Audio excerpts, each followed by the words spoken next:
Bien, il est 18h02. Donc, nous allons démarrer donc ce webinaire mensuel qu'on appelle les actifs du moment. On va suivre un plan qui est un peu classique. On va aujourd'hui faire une partie à la fois situation actuelle et revue technique des marchés, peut-être un petit peu plus longue que d'habitude. D'abord parce que on ne s'est pas vu pendant 2 mois. Pendant ces 2 mois, il s'est passé beaucoup de choses. La situation actuelle, conjoncturelle, est quand même un petit peu tendue. Donc, il est important de comprendre ou d'aider à comprendre ce qui se passe en ce moment, hein. Tout le monde lit. Donc, je vais essayer de faire un peu une synthèse de la situation des marchés. Et puis, on va regarder comme chaque fois les grands actifs qui font les marchés et on va surtout regarder quels sont les niveaux techniques vers le haut et vers le bas. Bonjour Patrice, là, voilà, les participants arrivent les uns derrière les autres. Donc, première partie, et puis bien entendu, on finira par une revue de quelques actifs. D'abord, j'ai fait une sélection dans ceux que vous m'avez demandé, et puis ceux que eh bien, j'ai trouvé intéressants à regarder. Bonjour Bertrand, bonjour Pierre. Alors, première partie, si ça veut bien avancer, voilà. Donc un peu l'analyse de la situation économique actuelle, un peu comme on l'a fait d'habitude. Donc le grand thème à l'heure actuelle, hein, et donc beaucoup de choses dérivent, peut-être presque plus, probablement plus même que le problème du conflit ukrainien, mais les mauvais points dans les deux sens ne font que s'ajouter. Alors, la dernière émission que l'on avait faite ensemble, qui était à la fin du mois de juin, eh bien, un certain nombre d'économistes avaient des arguments, et on en a parlé, pour indiquer que, eh bien, on semblait proche du pic d'inflation. On a l'impression que ce pic est en train de s'éloigner encore.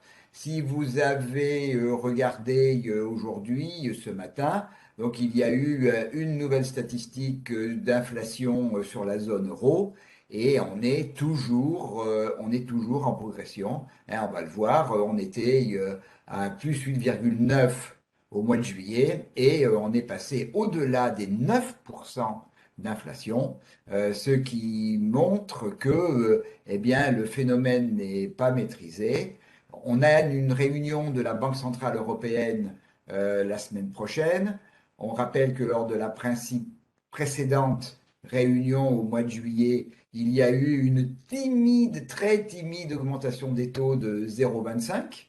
Là, il semblerait que les prédictions soient une augmentation de 0,50, ce qui nous fera 0,75 alors qu'on a une inflation à au-delà de 9%. Donc on en reparlera, mais cette hausse des taux n'est pas pour moi de nature à juguler du tout, l'évolution de l'inflation. Alors, non seulement on a un niveau d'inflation qui reste élevé, qui a plutôt tendance à progresser. On verra tout à l'heure les deux notions d'inflation, l'inflation corps et l'inflation globale. Mais surtout, il faut prendre conscience que ce niveau d'inflation élevé, eh bien, il va continuer probablement pour longtemps.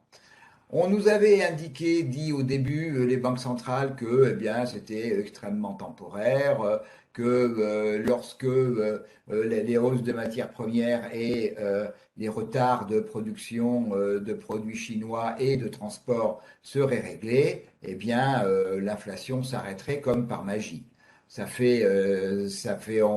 schéma était indiqué au mois d'octobre, au mois de novembre de l'année dernière, hein, ça fait déjà une dizaine de mois, et l'inflation ne fait que progresser. Le diagnostic était mauvais.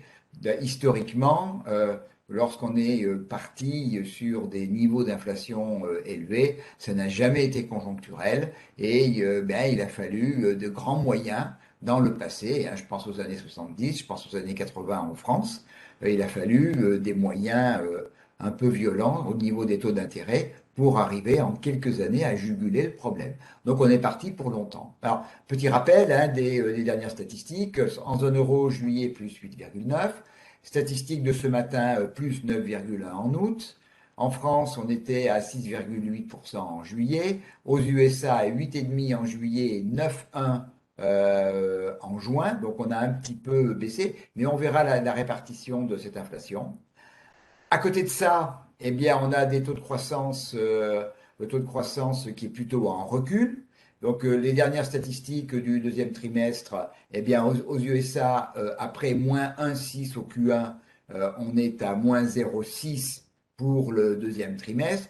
Alors, un peu, les économistes théoriquement indiquent ou disent que, eh bien, la récession, on peut employer le terme récession à partir du moment où on a deux trimestres avec une croissance négative. C'est pas forcément vrai aujourd'hui, puisqu'on a une économie américaine qui crée toujours beaucoup d'emplois, même s'il y a eu là aussi, il y a 2 heures ou 3 heures de cela, une statistique du cabinet ADP qui donne un tassement un peu avec une création quand même d'emplois, hein, 132 000 au mois d'août. On est quand même dans une phase et dans une vision quand même dynamique aux États-Unis. En zone euro, eh bien, c'est un peu plus triste, hein, on est à plus 0,6. Euh, on est quand même positif. Par contre, il y a le problème actuellement, c'est l'Allemagne, qui a été à 0 au deuxième trimestre, après 0,8 au Q1. Alors c'est vrai que l'Allemagne accumule les problèmes, accumule les problématiques, à savoir euh, un niveau d'inflation élevé, comme tout le monde, j'aurais tendance à dire, une réduction forte des approvisionnements énergétiques en provenance de la Russie. Et puis, avec ce conflit ukrainien, eh bien, une destination d'exportation d'Europe de l'Est, Russie notamment, qui était importante, eh bien, c'est largement tari. Et donc, l'Allemagne se trouve face à l'ensemble des problèmes et euh, se retrouve à importer de manière extrêmement massive du charbon.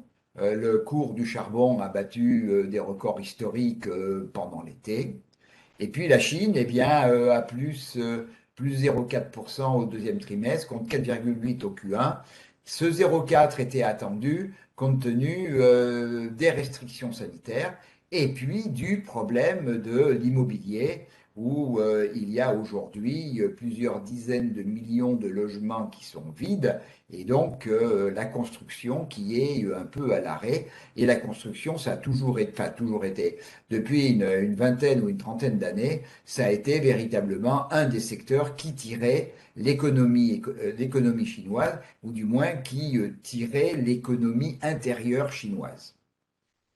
Alors, on voit là sur ce graphique l'évolution des PIB trimestriels en zone euro et aux États-Unis. Et après la période pandémique, on a vu que en zone euro, le retour à la croissance a été beaucoup plus long et beaucoup plus faible, et le tassement se fait aujourd'hui autour de zéro. Alors qu'aux États-Unis, eh bien, on a été sur des niveaux plus importants, entre 4,5 et 6,9 contre 2,1, 2,3 en Europe. Et là, par contre, la rupture semble se faire de manière plus importante, mais il faut dire que par rapport à la zone euro, les États-Unis avaient pris de l'avance quant à la croissance.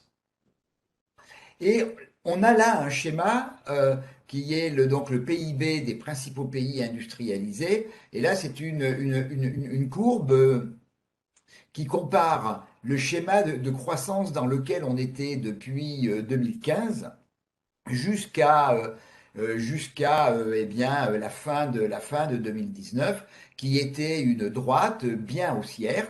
Et cette tendance a été évidemment totalement cassée par l'arrêt des économies en février-mars 2020, et on voit que eh bien, le retour à la croissance se fait de manière beaucoup plus erratique, et surtout, eh bien, on est venu là sur une forme de palier, et on est donc on est en retrait par rapport à la tendance 2015-2019. À savoir que le niveau de création de richesse n'est pas inférieur à ce qu'il était au moment de fin 2019, hein, au sommet, puisqu'on est à un niveau supérieur, mais on a perdu en fait tout ça par rapport à cette période, et là, on allait se rapprocher de la tendance 2015-2019, et là, on a une forme de rupture d'évolution de la tendance et on a un PIB d'une manière générale dans les pays industrialisés qui marque véritablement un tassement, un tassement dans une période en plus où on a une inflation qui est élevée alors qu'on a en plus des taux d'intérêt, eux, qui sont très bas. Donc on a une situation qui est préoccupante par sa dynamique. Alors voilà euh, un élément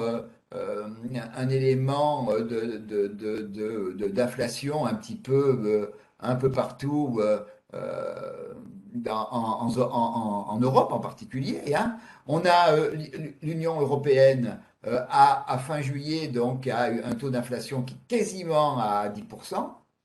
La zone euro, elle, est à 8,9. Bon, en France, évidemment, avec les boucliers, avec le bouclier tarifaire sur l'énergie, on va le voir un petit peu plus loin, eh bien, on est en dessous de la majorité des États. Ce que l'on voit surtout, c'est que tous les pays qui sont proches et ou qui dépendent de manière importante des importations énergétiques russes, eux se trouvent dans une situation assez catastrophique. Quand on voit ici, on voit la Slovaquie, on voit la Roumanie, la Pologne, ces États, ils sont à 13-14%, la Hongrie proche de 15%, comme la Bulgarie, la République tchèque à 17%, et les États baltes entre 20 et 23%. Donc la hausse de l'énergie, et on va voir tout à l'heure l'extrême bonne santé du rouble, contrairement à tout ce que nous annonce que la Russie est à genoux et est exsangue, c'est totalement faux. La Russie a une prévision de croissance de son PIB sur l'année à 2,9, qui est bien au-dessus de tous les pays. Et puis, je vous ai gardé un peu pour la fin l'évolution du dollar par rapport au rouble. Et c'est pas exactement ce qu'on nous raconte à la télévision. Alors, cet écart d'inflation française par rapport à la zone euro, elle s'explique par deux éléments principaux. Donc, l'électricité et le gaz, donc l'énergie, donc ce qui représente déjà 1,3%, et puis l'alimentation, dans la mesure où on est un pays qui a une grande distribution qui est importante, qui est certainement plus importante que dans les autres pays de la zone euro, et qui fonctionne avec des contrats annuels. Donc ce qui a tendance à tasser un petit peu la hausse des prix. Alors après, on va rentrer, les producteurs et les acheteurs de la grande distribution se retrouvent un peu plus régulièrement maintenant et vont se retrouver de plus en plus parce que cet écart, il ne faut pas se faire d'illusions, il va fondre. Ce qui veut dire qu'on a encore en France par rapport à la zone euro, on a encore des gisements de hausse de l'inflation, même s'il y a eu une petite baisse au mois d'août liée à une baisse des prix de l'énergie, totalement temporaire, hein. Personne ne fait les gorges chaudes de cette baisse d'inflation. Ça va repartir à partir du mois de septembre d'une manière relativement importante. Donc ce phénomène d'un avantage d'inflation par rapport au reste de la zone euro va certainement, dans le temps, eh bien, complètement s'annuler.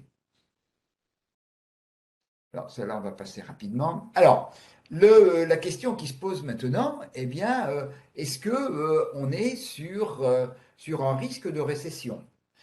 La question se pose pour deux raisons. La première, eh bien, c'est ce phénomène d'inflation qui actuellement assèche les trésoreries des particuliers, eh bien, fait que on a une confiance du consommateur qui est en baisse un petit peu partout, et puis une consommation d'une manière générale qui est en baisse et qui se reporte vers des produits plus de première nécessité et plus sur des produits d'entrée de gamme, des marques de distributeurs, donc qui marquent un tassement très fort de la consommation, donc qui se retrouve en amont au niveau de la production. Et puis, il y a le phénomène qui est pour l'instant, on va voir ce qui va se passer pendant cet automne, ce phénomène des salaires qui progressent d'une manière inférieure à celle de l'inflation, et donc qui pose des problèmes sociaux, et donc on entend dire ici et là que l'automne sera chaud sur le plan social. Euh, on verra ce qui va se passer. Je pense que ça va être un petit peu compliqué, certainement. On va voir ce qui va se passer. Donc on est sur un schéma euh, pour lequel on a toutes les raisons d'imaginer qu'on va aller vers une vision de récession. Surtout si les grands producteurs ou les grandes économies, je pense aux États-Unis, qui eux sont déjà sur un PIB négatif. Mais le problème des États-Unis est différent du nôtre dans la mesure où il y a une tension qui est très forte sur l'emploi. On est à des niveaux de, on est sur le plein emploi aux États-Unis, hein, on est aux alentours de 3,5%. On a des créations d'emplois tous les mois et on a des salaires qui se rapprochent du niveau d'inflation, mais sont encore relativement, sont pas encore au niveau, mais ils suivent l'inflation. Alors qu'en Europe, on a une inflation qui est beaucoup plus une inflation importée du fait des produits énergétiques, du fait d'un dollar qui est fort, et on va voir tout à l'heure d'un rouble qui est fort, monnaie dans lequel eh bien, se font les achats d'énergie, donc qui plombent un peu plus non seulement les finances publiques, mais les prix de revient des produits alimentent cette inflation. Alors, pendant l'été, malgré tout, on a vu que les bourses ont réalisé un rallye tout à fait important. Et on en reparlera tout à l'heure, qui peut venir un peu contrer, et qui a été effectivement une interrogation. On en parlera tout à l'heure de la raison. Pourquoi, alors que les États-Unis on marque des PIB négatifs, que l'inflation est importante, eh bien les bourses, la bourse américaine en particulier, ont mené un rallye estival qui est terminé quasiment maintenant, mais qui a été important. On en verra les raisons tout à l'heure. Alors, on parlait du schéma de croissance du PIB. On a vu le schéma de croissance sur le passé et l'écart par rapport à la droite comment dire, la droite de tendance que l'on avait jusqu'en 2019. Là, on a un schéma que je crois que j'avais déjà montré à la fin du mois de non, pas forcément, je ne me rappelle pas, non, peut-être pas au mois de juin, peut-être, qui est eh bien, les prévisions de croissance eh bien, qui sont très négatives pour la France, hein. On entrevoit ben, un retour à zéro. Au niveau du monde, vers 1, 2, 3%, et la zone euro, elle également, quasiment à zéro à la fin de l'année. Donc on a un schéma après un démarrage tout à fait satisfaisant, eh bien, le tassement, il est fort et il faudra bien qu'à un moment donné, les bourses enregistrent les conséquences de cette baisse forte de la croissance. L'autre question qui se posait au mois de juin, qui se pose toujours maintenant, est-ce qu'on est proche d'un pic d'inflation, ce qui était un peu la tendance, c'était peut-être des vœux pieux, mais c'était la tendance qui prévalait au mois de juin, au mois de juillet, et là aussi, comme on l'a vu tout à l'heure, eh bien sur le mois de juillet, on a eu une petite baisse, on a une baisse quand même de l'inflation totale de 0,5 ou 0,6%. Alors pour bien préciser, pour bien comprendre ce problème d'inflation, bien comprendre sa formation et bien comprendre la différence de situation que l'on a entre l'Europe et les États-Unis, on va revenir dans les graphiques qui vont suivre sur les deux composantes de l'inflation. On a bien entendu celle dont on parle depuis le début de cette émission, depuis les chiffres que je vous ai proposés tout à l'heure, mais il y a donc deux parties, donc l'inflation totale et ce qu'on appelle l'inflation sous-jacente, l'inflation corps. Donc c'est l'inflation totale après déduction des secteurs soumis à des variations saisonnières, à des cours de bourse. Alors on pense à l'énergie, à l'alimentation, à des produits agricoles qui sont cotés sur la bourse de Chicago. Et en fait, lorsque on déflate l'inflation totale de ces éléments qui ont des variations saisonnières, donc qui peuvent monter ou descendre, on regarde cette différence, c'est véritablement l'inflation sous-jacente. C'est celle qui est en quelque sorte, qui est un petit peu le support d'inflation, et notamment tant que cette inflation dite corps ne baissera pas, eh bien, on ne sera pas sur notre pic d'inflation. Alors, voilà le schéma aux États-Unis. Donc, vous avez sur le graphique de gauche, vous avez l'inflation sous-jacente, l'inflation corps, et vous avez sur le graphique de droite l'inflation totale. Aux États-Unis, en début d'année, enfin, sur la fin de l'année dernière et en début d'année, on est parti très vite, puisqu'en 3 mois, on est passé de 4,6 à 6,5 sur cette inflation sous-jacente. Elle s'est légèrement tassée à partir du deuxième trimestre, et là, on est sur un plateau aux alentours de 5,9 à 6%. Alors pour l'instant, cette inflation ne progresse plus, mais elle ne diminue pas véritablement. Donc tous les schémas fondamentaux de l'inflation, et notamment l'entretien de cette inflation par les salaires, puisqu'en gros 6%, c'est la hausse des salaires horaires annuels, actuellement en glissement annuel aux États-Unis. Donc on a le sentiment pour l'instant que l'on a un plancher d'inflation qui est aux alentours de 6%. L'inflation totale, elle est partie extrêmement vite, bien plus vite que le corps, puisque on était à 5,4% au mois de septembre. On est passé en mars, donc en 4 mois ou 5 mois, on est passé à 8,5, et avec un pic au mois de juin à 9,1, comme on a vu tout à l'heure, et puis une légère déflation au mois de juillet, alors que l'inflation corps n'a pas bougé. Ça veut dire qu'on a eu une baisse du prix des composants qui étaient soumis justement à des cours, et notamment au niveau du pétrole, qui a connu notamment au mois de juillet, eh bien, une baisse. On est repassé notamment sur le Brent, on est repassé en dessous des 100 dollars le baril, avec un dollar, on le verra tout à l'heure, toujours très fort. Donc, on a une base d'inflation qui reste de toute façon très élevée. Le schéma en zone euro est assez différent.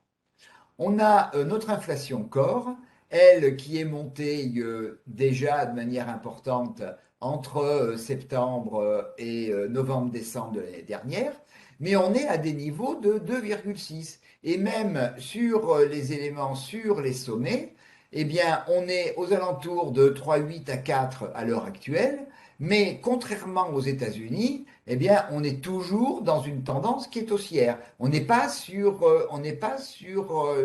un plat de cette inflation corps. Et donc, elle peut, elle, continuer à augmenter. L'inflation totale, elle, eh bien, la tendance, elle est clairement haussière.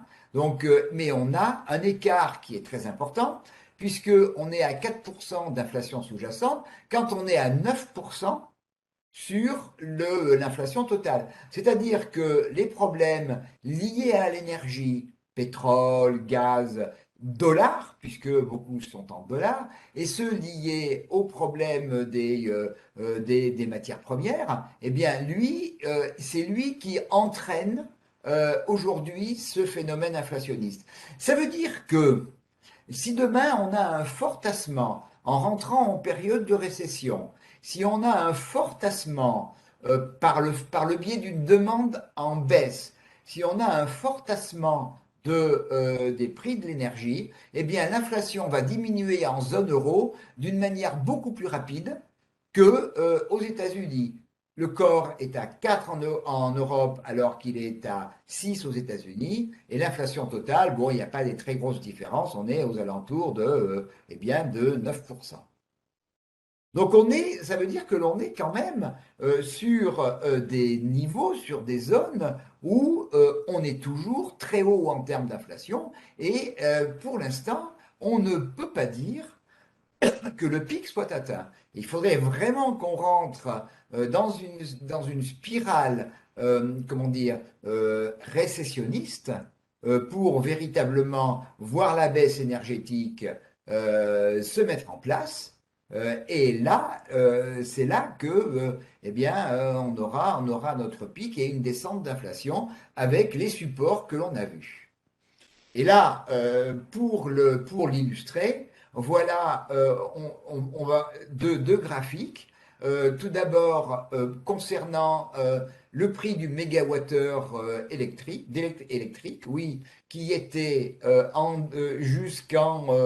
jusqu'au milieu de l'année 2020 aux alentours de 20 ou 25 euros le mégawattheure. On est passé maintenant à 550. C'est-à-dire qu'on a une multiplication par 25. Et on comprend là, et avec le graphique suivant, là, lui, pour le gaz naturel, où on a eu une montée qui était déjà depuis début 2020, on était à quelques euros le mégawattheure. Et là, progressivement, on est monté avec des consolidations. Mais on voit que depuis le début 2022 et notamment depuis le déclenchement du conflit en Ukraine, eh bien, le prix du mégawattheure en quelques mois est passé de l'ordre de 70 euros le mégawattheure à un peu plus de 300. Donc, on voit véritablement ici, parce que là, on est sur la zone euro, on voit véritablement le poids de l'énergie sur ces niveaux d'inflation. Et c'est surtout, contrairement aux États-Unis, c'est surtout en regardant la courbe de l'évolution du prix du mégawattheure énergétique, qu'il soit électrique, gaz, le jour où celui-ci refluera de manière significative, on aura en Europe une baisse de l'inflation qui ira beaucoup plus vite que celle aux États-Unis. Jean-François me demande, quand on parle d'inflation à 9% en juillet, c'est du glissement annuel, c'est du mois à mois, c'est-à-dire que c'est les facteurs de prix en juillet 2021 comparés à ceux en juillet 2022. C'est ça l'inflation telle qu'elle est annoncée généralement dans les statistiques, Jean-François. Alors, dans ces circonstances, il y a un type d'acteur dont la position est très importante. C'est bien entendu, c'est celle des banques centrales. Et là aussi, on a des attitudes qui sont très différentes. Et ce que l'on a pu voir juste avant, les attitudes sont elles aussi liées par deux choses. Un, les perspectives de croissance et la situation de l'inflation. Et on voit que entre États-Unis, Fed et zone euro, BCE, on a une problématique de l'inflation qui est un tout petit peu différente parce que l'une est importée et l'autre est véritablement installée. Alors, euh, depuis déjà le mois de juin, la Fed depuis le mois de mai même, la Fed a commencé à durcir le ton, a commencé à passer à chaque réunion des augmentations de leur taux d'intervention, c'est toujours une fourchette aux États-Unis, une fourchette d'intervention, qui nous a amené entre 2,25 et 2,50 suite à la réunion de la fin du mois de juillet. Un objectif qui avait été annoncé ou du moins estimé à 3,4 à la fin de 2022. Alors, on va voir tout à l'heure le rallye de cet été. Et en fait, une des raisons, et la raison majeure de ce rallye, ça a été comment dire, un peu ce sentiment, cette rumeur, cette attitude des gros investisseurs et des observateurs qui était de dire, bon, de toute façon, on est en train de rentrer dans une période de récession. Donc, la récession, si on est en récession, eh bien, les prix vont diminuer d'une manière naturelle. La meilleure preuve, c'est que en même temps, les États-Unis montrent un deuxième trimestre avec un PIB négatif et une baisse de l'inflation sur le mois de juillet. Et est sortie cette notion dont on a beaucoup entendu parler à partir de la fin juillet, de cette notion du pivot de la Fed. Ça s'appelle le pivot de la Fed, et qui est le fait de dire, eh bien, la Fed n'aura pas besoin dans le futur d'augmenter ses taux de manière significative, puisque on est déjà certainement sur un pic de l'inflation, que on est dans une situation une situation de récessionniste, donc déflationniste. Donc la Fed va certainement rapidement arrêter ses hausses de taux et à partir de là, eh bien, les actions, les indices actions sont repartis vers le haut. Et là, patatrac, réunion de Jackson Hole et discours de M. Powell vendredi dernier, où là, il a fait voler en éclats cette notion de pivot de la Fed. Il a clairement rappelé que l'objectif de la Fed était prioritairement de combattre l'inflation. C'est l'objectif numéro un. Quoi qu'il en coûte, c'est un peu un quoi qu'il en coûte un gel de l'économie, une réduction de la croissance par la réduction de la demande, que ça entraîne une réduction du résultat des entreprises, de la montée du chômage. Donc la Fed a indiqué qu'elle était totalement prête à ce que les choses se passent de cette manière pour combattre l'inflation. Et donc, il a annoncé que la Fed allait poursuivre d'une manière très volontariste ses hausses de taux. On en arrive en fait, bon, on a parlé au début de cette réunion-là, que l'histoire a quand même montré, quoi qu'il arrive, que une réduction de l'inflation était longue et était douloureuse. Et c'est ce qu'a rappelé M. Powell en indiquant que la réduction de l'inflation serait douloureuse pour les Américains et serait douloureuse pour les entreprises américaines. On n'a pas l'habitude, hein, par le passé, d'avoir un M. Powell qui était quelqu'un de très mesuré, avoir un discours aussi, comme disent les Américains, au quiche, et qui se traduit par restrictif. Et là, depuis vendredi, on va le voir, ça a jeté un froid sur les marchés. La probabilité, la prochaine réunion de la Fed, c'est septembre. Et là, les anticipations de hausse de la Fed sont plutôt à une hausse de 0,75 qui nous amènerait à un niveau d'inflation autour de 3,25. Il reste, si je ne dis pas de bêtises, après 2 réunions encore de la Fed. Donc, ce qui était l'objectif initial à 3,4 à la fin de 2022 risque d'être largement dépassé. Bon, oui, c'est ce que j'ai déjà indiqué. Voilà. Euh, je pourrais quand même rappeler quand même rapidement côté BCE. On a une réunion de la BCE la semaine prochaine. Donc, et là, les anticipations de hausse de taux d'intervention, enfin des principaux taux d'intervention de la Banque centrale européenne, on parle de 0,5, ce qui ferait 0,75 depuis le début, alors que le 0,75, c'est ce que la Fed va faire à la fin du mois de septembre. Donc on devrait... alors, le problème de la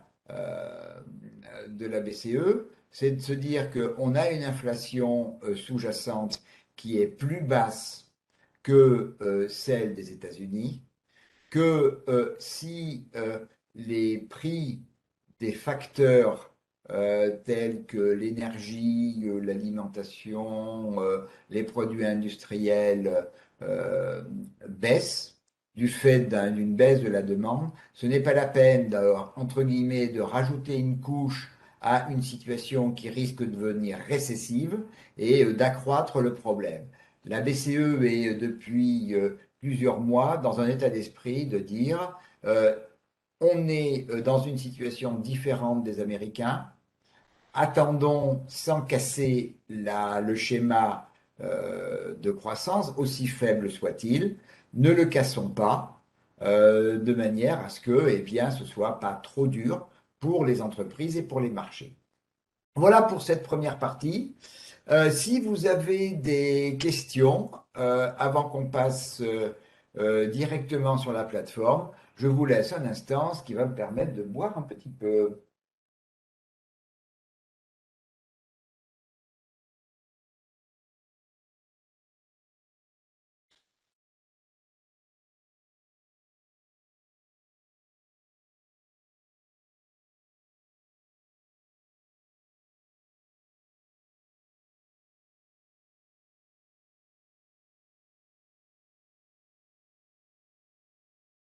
Alors Jean-François me dit, la BCE pense qu'il est indispensable de donner du potentiel de croissance aux entreprises. Elle laisse descendre l'euro très bas. Oui, oui, avec un bémol, c'est que les facteurs hors inflation corps, à savoir essentiellement l'énergie, ces éléments sont libellés en dollars.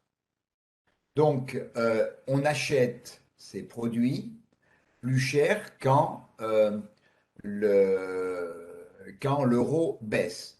Et aujourd'hui, on est certainement dans une situation où le, euh, la facilité qu'ont les entreprises européennes à exporter avec un euro bas et se balance largement avec le fait que, eh bien, on augmente le déficit de notre balance courante, de notre balance des paiements, avec des éléments d'énergie qui sont de plus en plus élevés. Donc, en soi, c'est l'attitude de la BCE, c'est ne rajoutons pas du mal au mal, mais la baisse de l'euro, euh, la BCE laisse filer, mais elle, en fait, elle n'a pas beaucoup de moyens de contrôler l'euro. Le point, c'est que la seule monnaie aujourd'hui qui est la référence que tout le monde regarde et qui fonctionne majoritairement dans les échanges internationaux, c'est le dollar. Et le dollar, on va le voir rapidement dans quelques minutes, eh bien, il est à des sommets. Et c'est pas à cause de l'euro. C'est des taux d'intérêt, de différentiel de taux d'intérêt qui est élevé et qui correspond quand même aujourd'hui à des placements qui sont de trésorerie ou des placements sécurisés qui sont autour de 3% contre rien en Europe. Voilà, bon, il n'y a pas d'autres questions. On va passer directement. que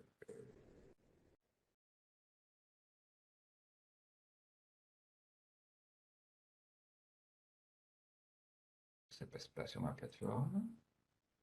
Voilà.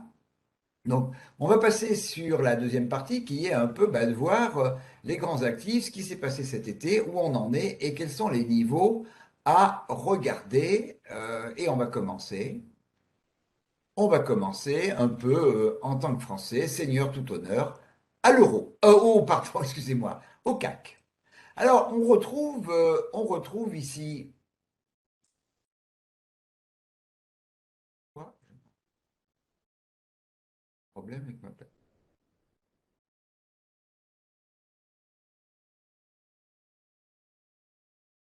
Ah oui, ça y est, non, qu'est-ce qui se passe? J'ai un problème. Voilà. Donc on revient ici début juillet, hein, début juillet, on fait un creux, on fait un plus bas ici, le CAC aux alentours de 5000, 5008, et puis un niveau ici de ce niveau de support, rebond important, ouverture d'un gap, et puis démarrage d'un rallye haussier avec notamment ici le 29 juillet, l'ouverture d'un gap important, et on est arrivé, on a touché un sommet au 17 août. Donc depuis consolidation, ouverture d'un gap baissier, et donc qui dit consolidation dit on regarde les retracements de Fibonacci et on voit que sur l'ensemble du mouvement, eh bien on est aujourd'hui à la clôture ce soir, on est très proche, hein, on a clôturé il y a 6100, 6127, hein, si je ne dis pas de bêtises. Euh, eh bien, on est tout proche du retracement 61,8 de l'ensemble du rallye. Ça, c'est la première chose. La deuxième chose, j'ai tracé ici une zone de support qui est entre 6090 et 6155. Vous voyez, c'est un niveau ici qui a fait support, ici, qui a arrêté la baisse. Ici, on a cassé cette zone, on a tenté de revenir le 13 juin et on est reparti vers le bas.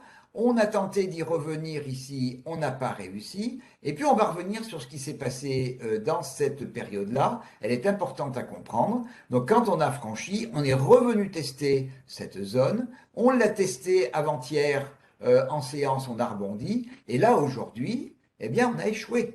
Là, on a cassé ce niveau à 6155, on est en plein dans cette zone de support, et j'aurais tendance même à dire, je vais même mettre en avant une zone encore plus petite, entre 6090 et le 61,8 qui est à, on va dire quasiment à 6100. Et cette zone, si on la casse, eh bien, ça risque d'être très compliqué. Alors pourquoi si on la casse, ça risque d'accélérer. Regardez ce qui s'est passé pendant le rallye. On a eu un démarrage, comme d'habitude, une hésitation. On a consolidé, on est reparti, et vous voyez qu'en 3 jours, on a eu un mouvement extrêmement puissant. 15 juillet, ouverture d'un gap le 16 juillet au matin, et regardez la bougie du 17, qui a été une bougie considérable, on a pris pratiquement 2%, on est revenu tester et on est reparti. Donc on a franchi cette zone, on a franchi la bande de Bollinger haute, on était vraiment dans un cadre impulsif important, et maintenant, on est dans la zone retour de ce qui s'est passé à ce moment-là et de ce qui s'est passé par la suite, c'est-à-dire le rallye. Ce qui veut dire que tous ceux qui, après le 17 juillet, le 19 juillet, excusez-moi, le 19 juillet ont acheté, eh bien aujourd'hui sont tous perdants. Et quand vous avez une situation comme celle-là, où ceux qui ont profité au début du rallye, eh bien aujourd'hui, ceux qui ont acheté au début, ils ont déjà perdu pas loin de 61,8, ce qui me fait dire que si on casse ce niveau-là, cette zone qui est également donc cette zone support, le niveau support de la zone support, si on la casse en clôture quotidienne, eh bien il peut y avoir un petit mouvement de panique qui amènera à dire tous ceux qui ont profité du rallye, eh bien, de sortir, ce qui augmente le risque de revenir à l'origine du mouvement, qui était ici, comme on l'a vu, aux alentours de 5008. Donc, la rupture de 6090. Alors bien sûr, on a quand même des zones support encore, hein. On a 6048, on a une zone support aussi ici importante à 5873. Mais mon 5873, il n'est pas très éloigné de mon 5008. D'ailleurs, on pourrait presque parler de ce niveau-là, puisque ici, ça a été véritablement une bougie qui nous a amené à 5008. Donc, un des objectifs serait le 5873. Alors, on n'en est pas là, bien évidemment. On n'a pas cassé encore le 6090. La journée de demain risque d'être importante à ce sujet. N'oublions pas que vendredi après-demain, normalement, c'est des statistiques d'emploi américaines importantes. Vous voyez qu'ici, on a clôturé ce soir au plus bas de la séance, ce qui est pas forcément très engageant, mais on peut encore tenir cette zone, hein, elle n'est pas cassée. Alors, bien sûr, première étape, il faut refranchir déjà le niveau de 6155, et puis derrière les niveaux 6244, 6344, il y a 100 points. Il y a pratiquement des éléments de 100 points ici, 6424, 6430. Donc, le point surtout à surveiller au niveau du CAC, c'est véritablement la zone ici. Sa rupture serait véritablement un très, très, très mauvais signal. On va regarder le S&P de la même manière. On retrouve ici de la même manière excusez-moi, notre rallye, depuis lui qui a commencé un petit peu plus tôt aux États-Unis, hein, le rallye depuis début juin. Attendez, pourquoi c'est pas. Il faut que je me le mette. Ça a bougé.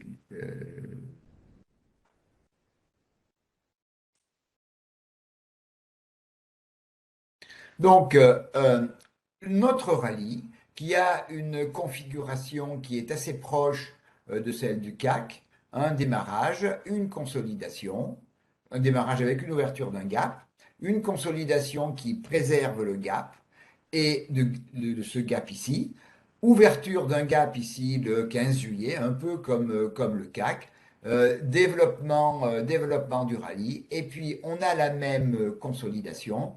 On voit par contre que on est à un niveau moins avancé de consolidation que l'on est en Europe. On est actuellement sur le niveau de consolidation 50%.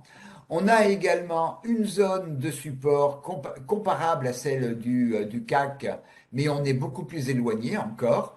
Cette zone qui est entre 3890 et 3907, avec à l'intérieur notre retracement de 61,8. Donc, on est pour l'instant sur une zone tampon, hein, sur une zone de polarité ici, entre donc le 50% à 3000, pardon, je vois mal, excusez-moi, 3000, 3500. Non, 3880, donc 3880, 3990 ici. Donc cette zone de support. Euh, on va voir ce qui va se passer en clôture quotidienne.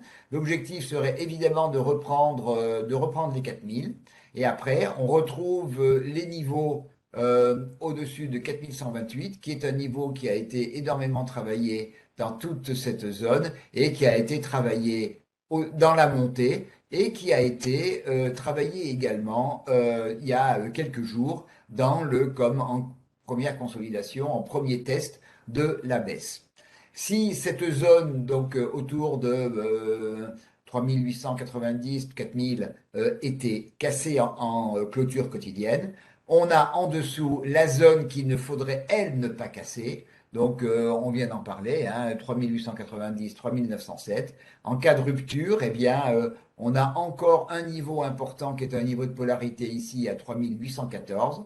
On a notre gap ici toujours à 3007, mais le risque, et on a, vous voyez, on a le même schéma hein, ici que pour le CAC, avec à partir de la consolidation du 14 juillet, on a un rallye qui a été important, et quand on va se retrouver sur 61,8, ça voudra dire que la majorité de ceux qui ont profité du rallye n'en profitent plus du tout parce qu'ils sont en perte. Et s'ils sont en perte, eh bien, on risque d'avoir aussi, comme je l'ai indiqué pour le CAC, un mouvement de consolidation, un mouvement un peu de panique, hein, on vend tout, qui est en fait un mouvement d'accélération de la baisse. On va regarder, on en a parlé très rapidement, je vais passer en hebdomadaire, puisque là on est en clôture quotidienne, on va passer en hebdomadaire.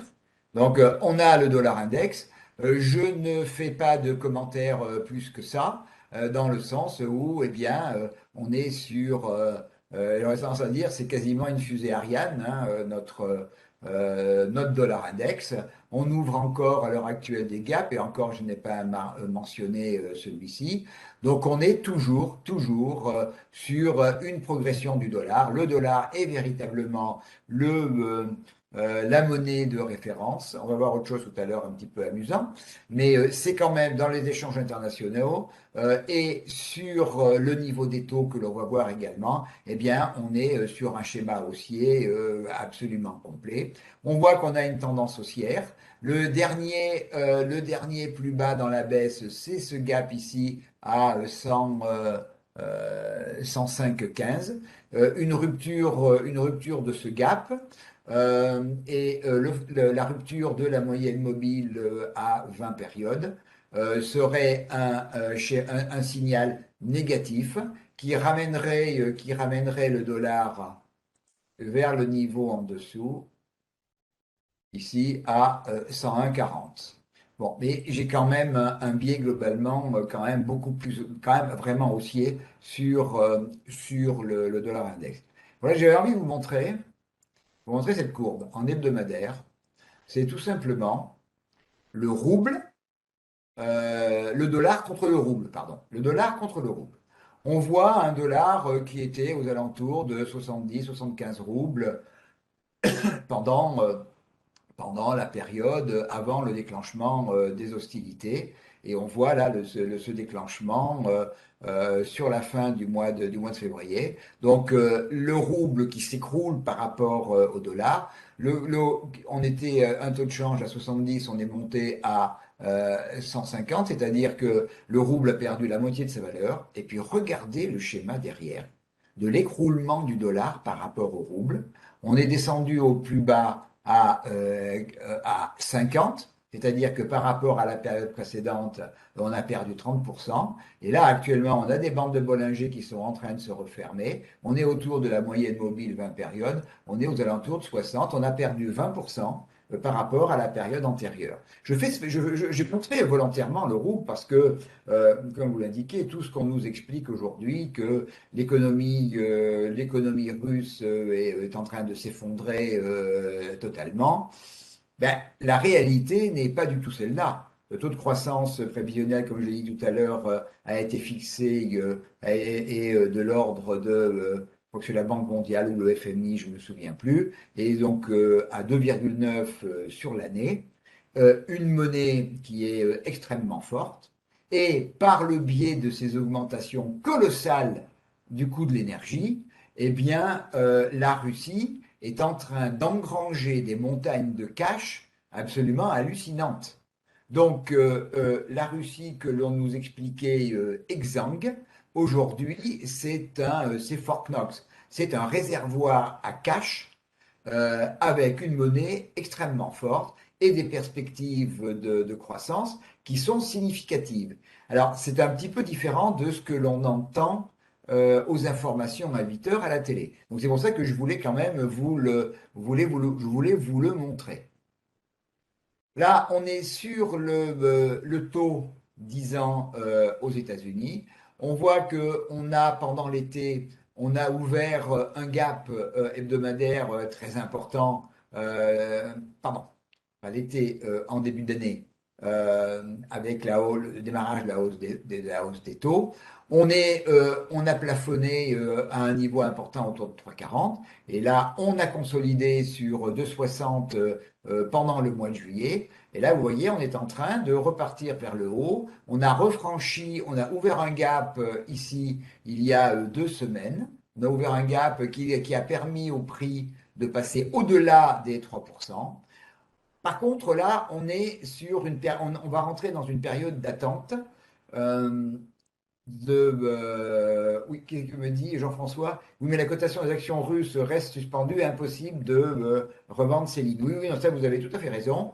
Euh, mais je suis pas sûr que les Russes soient très pressés globalement que euh, les cotations repartent. Hein. Je ne suis pas forcément convaincu parce que ça reviendrait, il faudrait si ça voudrait dire revendre du rouble, donc ça voudrait dire faire baisser. C'est pas le but aujourd'hui c'est pas le but des Russes. Les Russes, c'est de continuer à engranger du cash et engranger du dollar dans les meilleures conditions que la Russie n'ait connue depuis longtemps. Elle achète son dollar à 25 à 30% moins cher que ce qu'elle achetait avant le début du conflit. Donc, on est revenu sur des niveaux donc, de 3%. On est dans une situation où, par contre, là, on est en train de se stabiliser autour de 3 à 3,10. Les bandes de Bollinger sont en train de se refermer. Donc, on a de moins en moins de volatilité. Donc, l'attente logique serait un maintien du 10 ans, hein, du 10 ans aux alentours de 3% dans la période qui vient. Dans les grands indices que je voulais vous montrer, ce que j'ai fait le tour. Bon, l'or, toujours, oui, on regarde l'or. L'euro-dollar, sauf si vous l'exigez, ben ça. Le gold, je vais passer. Oui, je suis en hebdomadaire. Je vais passer. Bon, on va déjà le regarder comme ça, le gold. Le gold, donc, on a une tendance ici, une tendance baissière de long terme, depuis, je vais dire même depuis, oui, depuis le milieu de l'année 2020, après la grande montée d'inquiétude suite à la fermeture des économies, de la période pandémique, eh bien, on a une tendance au niveau de l'or qui est une tendance baissière. On a pu penser au démarrage du conflit ukrainien, eh bien, qu'on allait casser cette tendance. On l'a cassé très temporairement, puisqu'on est revenu sous le bruit des bottes et le bruit des canons fait monter l'or. Et puis, eh bien, les taux d'intérêt continuant à progresser, le dollar devenant de plus en plus cher, eh bien, l'or n'était plus du tout recherché. C'était le dollar qui était recherché. Et depuis, à partir du mois d'avril, eh bien, les cours ont plongé. On a testé l'oblique baissière, on a rebondi. Et là, on est passé en dessous. On est au niveau de l'or revenu en tendance baissière, même de moyen terme. Hein. On a ici un plus haut, un plus bas, un nouveau plus haut, plus bas que le précédent, un nouveau plus bas que le précédent, un nouveau plus haut, plus bas que le précédent plus haut. Et là, on est sur une zone qui est eh bien, un peu, comment dire, un peu charnière. On est au contact d'un niveau de support. On est là sur un niveau de support. Je ne sais pas pourquoi j'ai du mal à.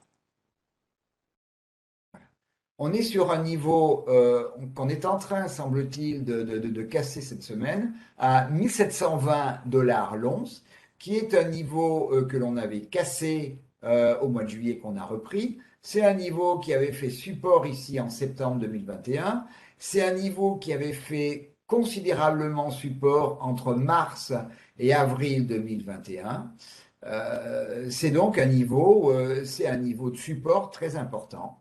Si ce niveau est cassé en clôture hebdomadaire, eh bien, la voie serait ouverte vers 1676.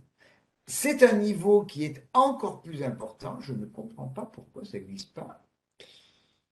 mes courbes ne glissent pas aussi. Ah, pourquoi j'arrive pas à faire glisser mes graphiques comme je le voudrais? Alors, c'est un niveau plus important parce que si on casse 1678, ça voudra dire que l'on va recréer un nouveau plus bas que le précédent. Donc, on est parti sur une nouvelle jambe de baisse. Et ce niveau est un niveau extrêmement important puisqu'il a été sauvé ici au mois de juillet, il a été testé en août de l'année dernière, il a été testé à deux reprises ici en mars 2021. Il a été ici franchi, puis retesté en consolidation avant de repartir, une première fois, une deuxième fois. Donc ce niveau, 1678, est un niveau à regarder d'une manière tout à fait importante, parce que, je ne l'ai pas mis, si on casse ce niveau, eh bien derrière, on a un niveau de polarité ici,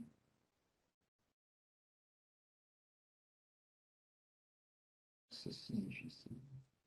Voilà. On a ici ce niveau de polarité qui est à 1611 et ensuite en dessous, on a une zone ici. Je ne sais pas pourquoi j'ai ce problème avec la plateforme. Une zone à 1569. Alors, la semaine n'est pas terminée, 1720 n'est pas encore cassé. On peut tout à fait, hein, comme ça s'est produit ici, comme ça s'est produit ici, on peut avoir tout à fait un rebond sur cette zone. Et à ce moment-là, eh bien, il faudrait repartir sur 1744, 1763. Mais c'est le franchissement de l'oblique baissière qui pourrait redonner une vision vraiment haussière de, euh, de l'or, d'autant plus que le dernier plus haut dans la tendance est juste au-dessus, ici autour de 1800 dollars. Donc si on franchit 1800 dollars, la tendance baissière est invalidée. Je crois qu'on a fait le tour avec l'or. Oui, on a fait le tour un peu de cette, comment dire, de l'analyse des marchés. Alors maintenant, on va rentrer dans l'analyse de quelques actifs. Alors, le premier, alors, je prends aussi mon support, je vais mettre un peu de lumière maintenant. Mettre un peu de lumière. Donc la première, c'est Freelance, donc qui a été demandé par un des participants. Donc c'est une société qui fait son activité, c'est du portage salarial, une activité qui fait du portage salarial et qui fait des prestations de services, de conseils, justement faites par des gens qui travaillent en freelance. C'est une société qui a un bilan tout à fait important, qui a des résultats positifs. Par contre, qui a un flottant qui est faible, qui est extrêmement faible. Ça, c'est un point à considérer. Ce qui veut dire que, eh bien, il peut y avoir, qui dit flottant important, dit volumes qui peuvent être moins importants. Donc, il peut y avoir des à-coups sur les cours qui sont tout à fait possibles. Alors, si on regarde là depuis le mois d'avril, mars-avril, on était d'abord dans un range entre 4 et 4,50 euros. On a eu, là, comme qu'on a eu pour le CAC, le démarrage d'un rallye extrêmement puissant, avec une sortie des bandes de Bollinger d'une manière très forte, et puis un rallye qui s'est développé jusqu'à ici 8,36 au mois de janvier, oui, c'était l'année dernière, au mois de janvier de cette année. Et depuis, on est revenu, on est rentré en consolidation. Et on est en train de faire une structure ici que l'on appelle une structure de rounding top, donc de sommet en arrondi. Donc qui est une figure qui est plutôt une figure là, qui est une figure plutôt baissière. Ceci dit, on est quand même actuellement sur des niveaux importants et j'ai toujours des problèmes avec la plateforme, je ne sais pas pourquoi. Pourquoi ça ne bouge pas?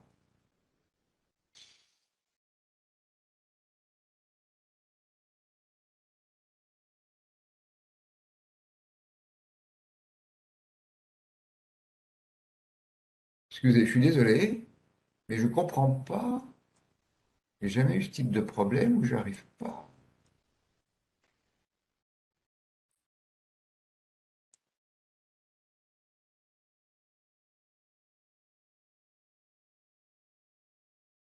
J'ai bien de regarder si jamais j'avais pas de connexion Internet, mais non, j'ai une connexion.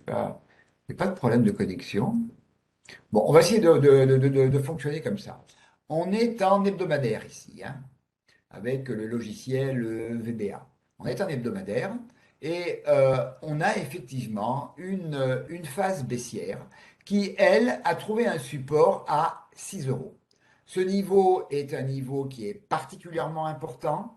C'est un niveau de polarité, c'est-à-dire que c'est un niveau, une zone qui a été support pendant toute la progression ici entre mai 2021 et juillet 2021. On l'a travaillé et on l'a refranchi.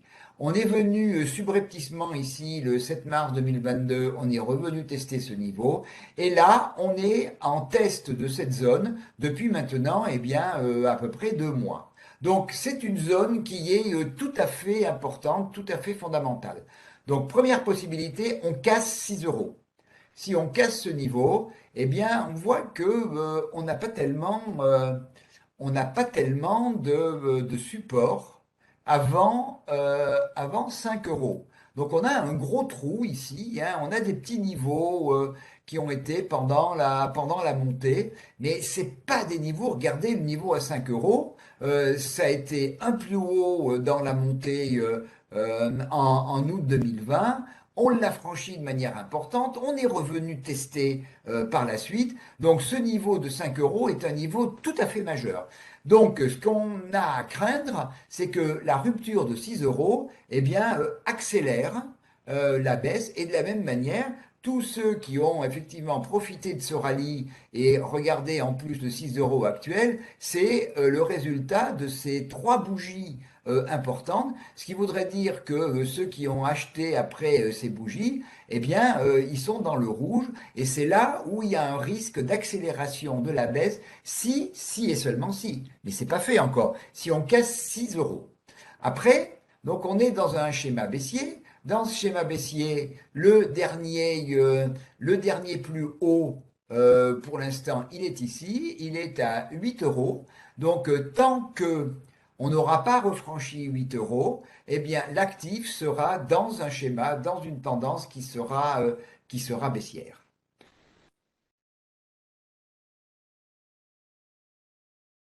G11, je vais. Alors, G11, si là je suis en hebdomadaire, donc on a eu une tendance haussière depuis 2020 et on voit ici que depuis le mois de novembre 2021, on est, à part ce bear trap, on est ici, on est euh, dans un range entre 14,35 et 19.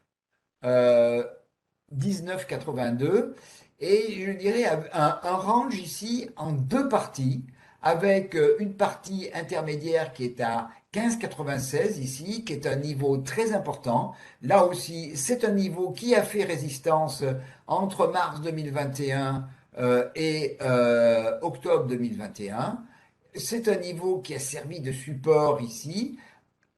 On l'a cassé, mais on est revenu le reprendre très rapidement. Et on voit qu'il est support, là aussi, un petit bear trap, et il est support. Donc, si je regarde mon schéma de range, on a un premier niveau haut à 19,82 qui pourrait se discuter par rapport à un niveau ici aussi. On pourrait tout aussi bien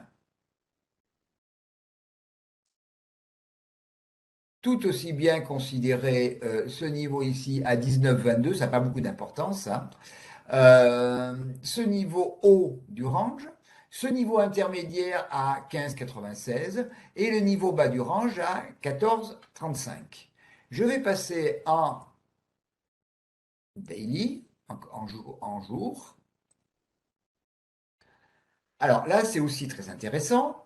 On retrouve le range que l'on a, pardon, le rallye d'été qui a commencé début juillet, une accélération très forte ici, le 22 juillet, qui a permis à la fois d'ouvrir un gap, d'invalider le schéma de tendance baissière qui s'était développé depuis entre mai et juillet.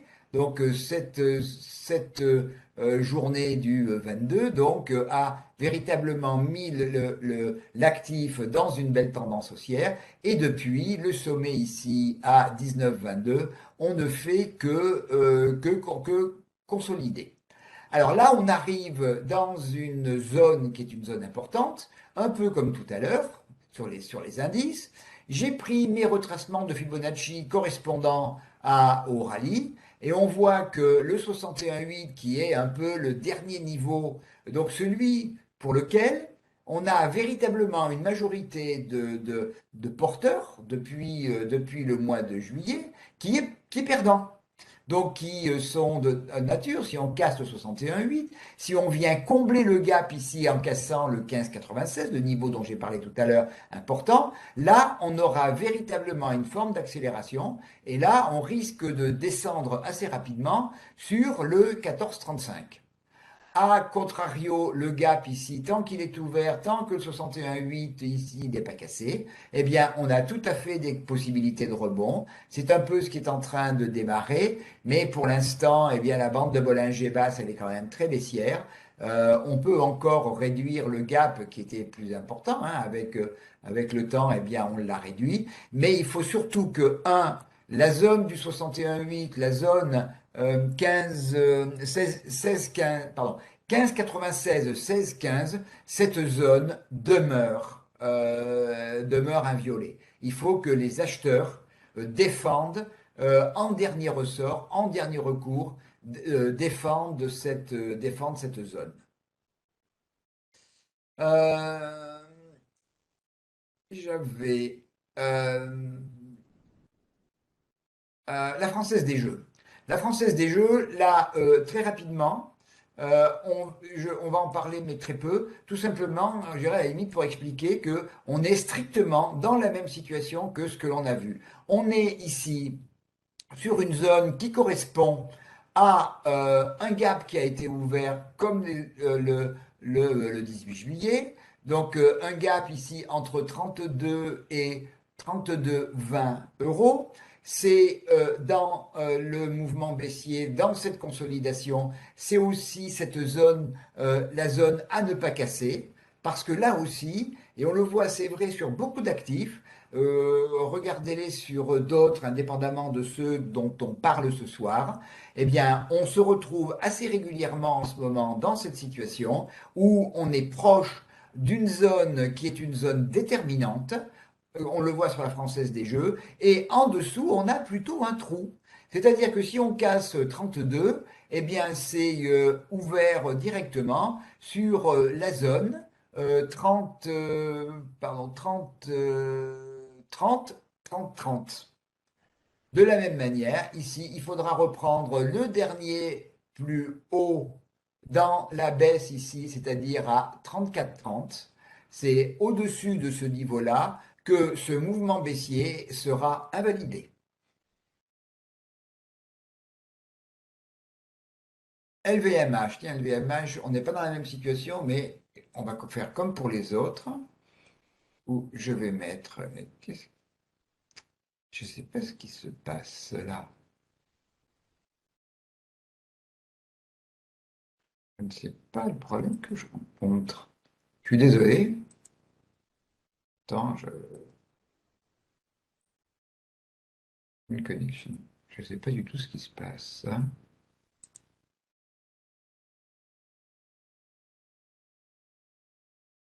Ah, voilà. LVMH, d'ailleurs, quand vous regardez les autres sociétés du luxe, hein, on est aussi sur des schémas similaires. On retrouve notre rallye qui a démarré à la mi-juillet ici. On retrouve un gap. Il y en avait eu déjà un deuxième, un premier ici, mais qui a été comblé. On retrouve surtout la zone importante qui est cette zone de gap. Et je vais me mettre un instant en Ishimoku, euh, qui nous montre que, en fait, on est en train, parce que par la lagging span, on voit mieux les clôtures. On est en train, on décrit ici, on est en train de décrire ici, ici et ici. On a fait une épaule, tête-épaule. Je vais revenir en VBA. On a donc décrit épaule, tête, épaule. Ici, sur 675, rupture de la ligne de coup. Et j'ai mis ici l'objectif qui est une zone, alors elle, tout à fait déterminante, à 640 euros. C'est à la fois l'objectif de l'épaule, tête épaule, c'est le niveau du gap qui a été ouvert le 28 juillet, et c'est le premier niveau de retracement de Fibonacci de tout le rallye, qui est le 38,2. Alors, c'est cette zone 640, pardon, 620, je crois que c'était 620, non, 637, 600, non, c'est pas 637, excusez-moi. Si, 635, 636. Cette zone 636, 640, c'est la zone à pouvoir préserver dans le futur. Et c'est une zone de rebond, c'est une zone d'achat.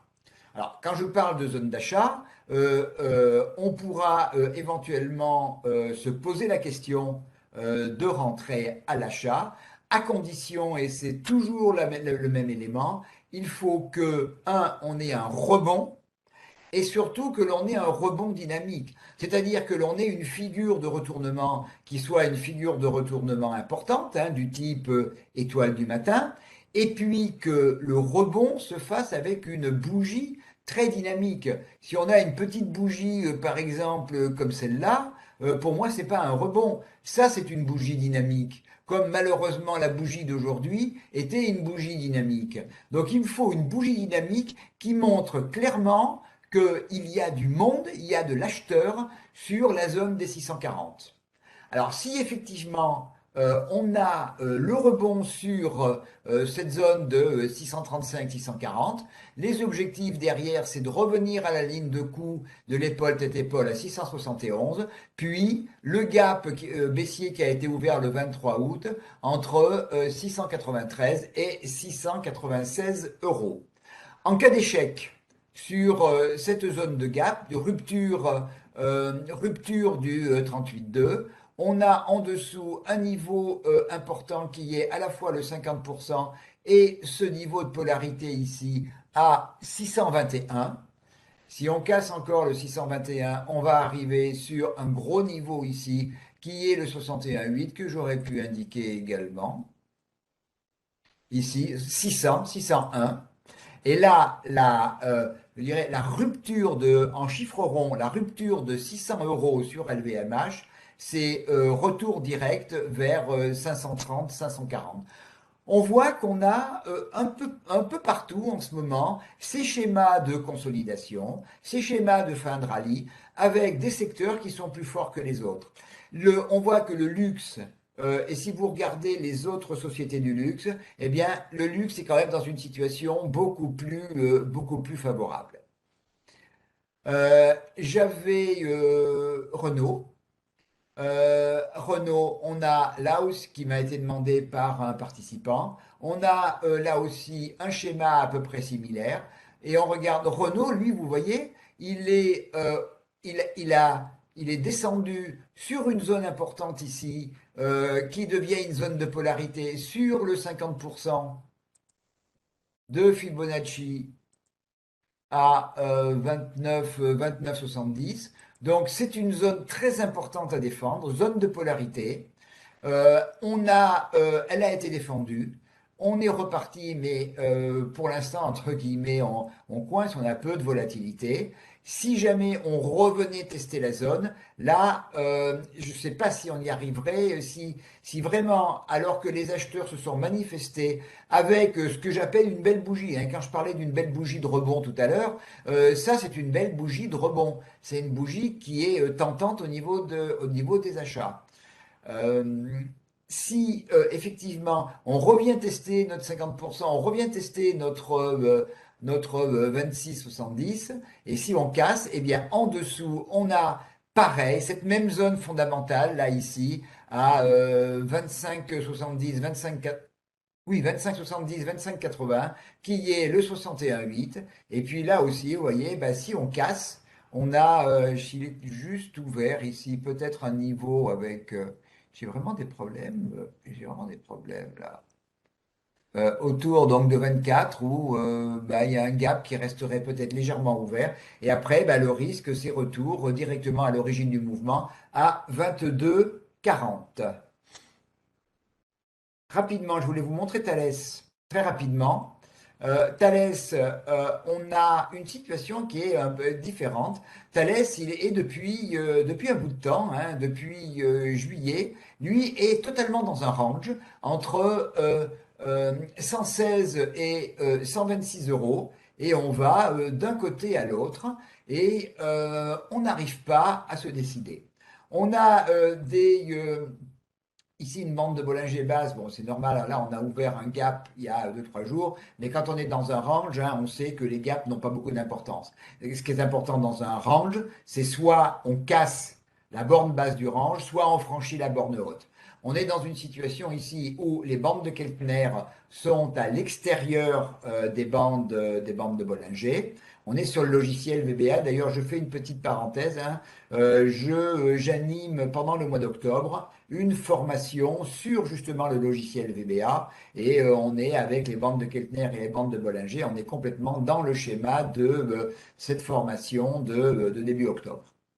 Si elle vous intéresse, je vous propose de vous renseigner auprès de votre interlocuteur chez Wall-Data. Donc, il faut surveiller Thales. Il faut le surveiller notamment sur éventuellement une éventuelle rupture de 118, je me demande si j'ai pas dit 116 tout à l'heure, de la zone de 118,40.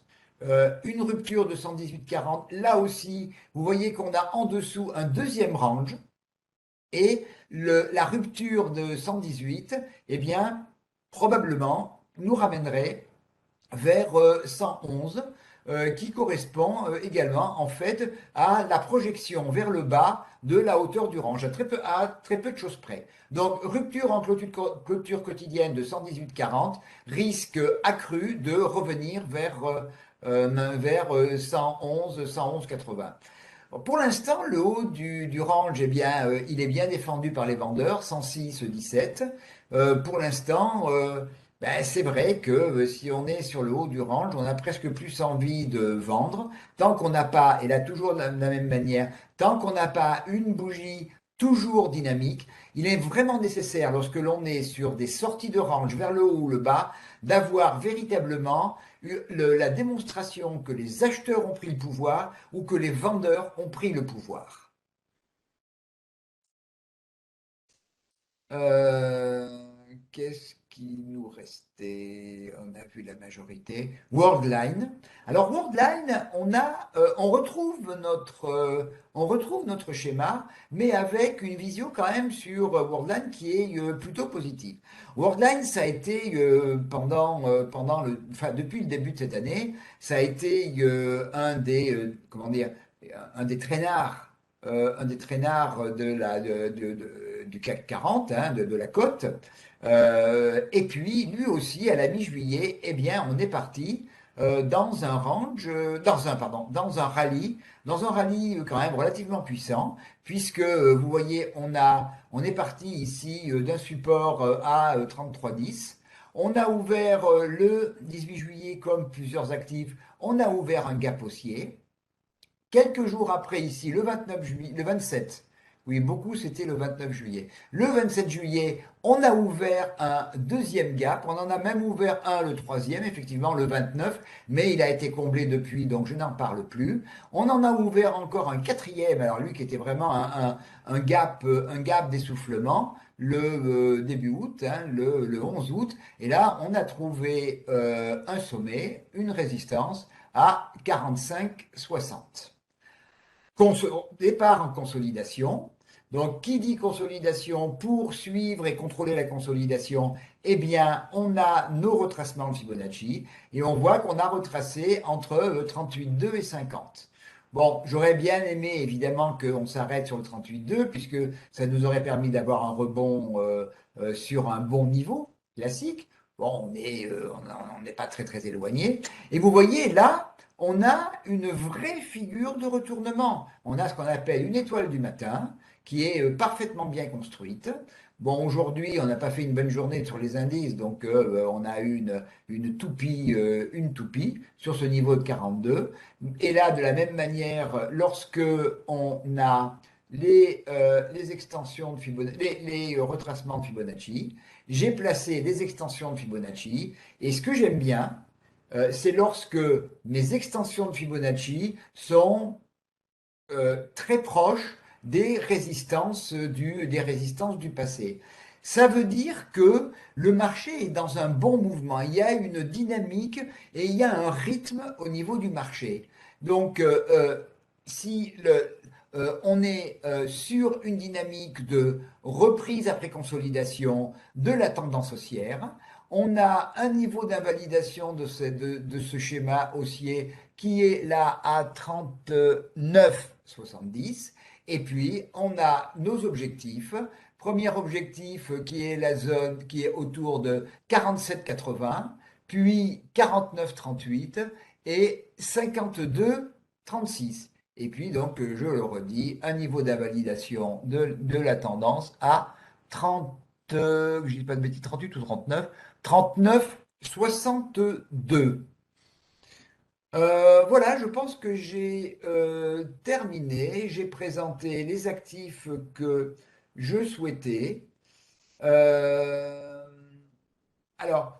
j'ai eu tout à l'heure Patrice qui m'a posé la question, que pensez-vous d'Airbus, Total Energy, Air Liquide? Alors, on va regarder pour conclure, on va regarder Total Energy, je crois que c'est TTE.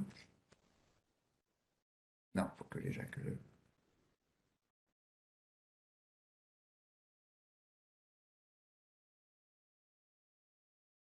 Là.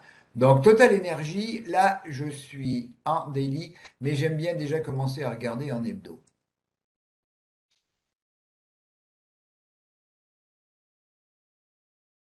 Voilà. Donc, Total Energy, on voit qu'on a, c'est pas une surprise, un très beau rallye qui nous a amené de 26 à 56 euros au plus bas ici en novembre 2020. On a eu des cours qui ont été plus que multipliés par deux. Et là, donc, on a trouvé un sommet aux alentours de 57 euros, une consolidation derrière et on repart vers le haut. Je repasse maintenant en daily.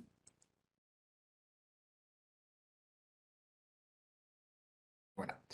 Et là, on a eu donc le sommet dont j'ai parlé tout à l'heure, la consolidation ici, le redémarrage, et là, on a à nouveau une forme de consolidation. Alors, je parle très rapidement, hein, je ne vais pas m'attarder sur une structure comme celle-là, qui est une structure en deux tours, hein, une structure en deux tours, une double tour, qui est une structure qui est en analyse technique, qui est plutôt une structure baissière. Je vais quand même, là, sur cette dernière opération, je ne l'ai pas mis, je ne l'avais pas. euh, ah là, j'ai vraiment dû.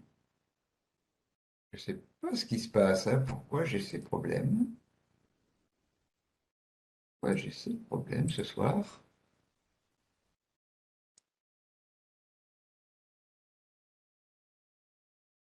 J'ai ces problèmes. C'est arrivé quand même, on s'est débrouillé quand même. Voilà. Donc, j'ai mon niveau de consolidation ici. Alors, ce niveau ici, on a une zone qui est une zone importante. On a ici une oblique, comment dire, que je qualifierais de juste formée ce soir. Puisque jusque-là, j'avais que deux points. Là, j'ai un troisième point. Donc, mon oblique, elle est formée. Elle est juste formée. J'ai clôturé juste au-dessus du retracement 50% de Fibonacci à 50,27. On voit ici que c'est un niveau important. C'est un niveau qui a servi ici, d'abord c'est un 50%. C'est une zone ici qui est très proche d'une zone de d'une zone de, oui, sur lequel on s'est arrêté ce soir, donc qui est une zone de support à 50, 65. Donc j'ai une zone ici 50, 50, 30, 50, 65, qui est une zone qu'il faut absolument que je garde, que je conserve pour éviter de bien casser le 50%, casser un niveau ici qui est un niveau résistance, support, résistance, refranchi très mal, on le recasse, on revient ici à nouveau sur cette zone, elle resserre de support et on clôture ce soir juste dessus. Donc cette zone 50-30, 50-60 est une zone tout à fait déterminante pour Total Energy. Si on casse cette oblique, si on casse cette zone de support, eh bien en dessous on arrive sur le retracement 61,8. Si on casse le dernier plus bas dans la tendance haussière. Si on casse ce niveau ici, décidément, j'ai vraiment des... Si on casse ce niveau à 49,90, on invalide la tendance haussière qui était ici et on va en direction de 49,18, niveau, on le voit lui aussi très important. Qu'est-ce qu'il a été travaillé dans cette zone-là? C'est le 38, c'est le 61,8 de Fibonacci. Et si on casse ce niveau, 49,20, on a un petit niveau de support, c'est quand même à 46,40, et sinon c'est retour vers 46. Excusez-moi, 48,40, et sinon retour vers 46. On a ouvert aujourd'hui un gap baissier aux alentours de 52, 52,20. Il est bien évident qu'il va falloir reprendre ce niveau pour pouvoir envisager de repoursuivre notre tendance haussière. Donc, il faut, première nécessité, refermer le gap. Tant que le gap n'est pas refermé, tant que les 53,30, 53,40 n'ont pas été franchis, je vais même aller plus loin avec le dernier plus haut dans la tendance, c'est-à-dire que j'étends ma zone à, j'ai dit 52,30, 52,50. Donc ma zone 52,30, 52,50, gap plus dernier plus haut dans la tendance. Tant que le gap n'est pas comblé, tant que ce niveau n'est pas repris, on est toujours sous la menace du schéma baissier.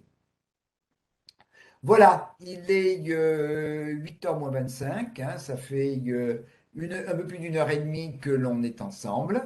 On va donc, on va clôturer ce webinaire. Je vous souhaite une excellente soirée.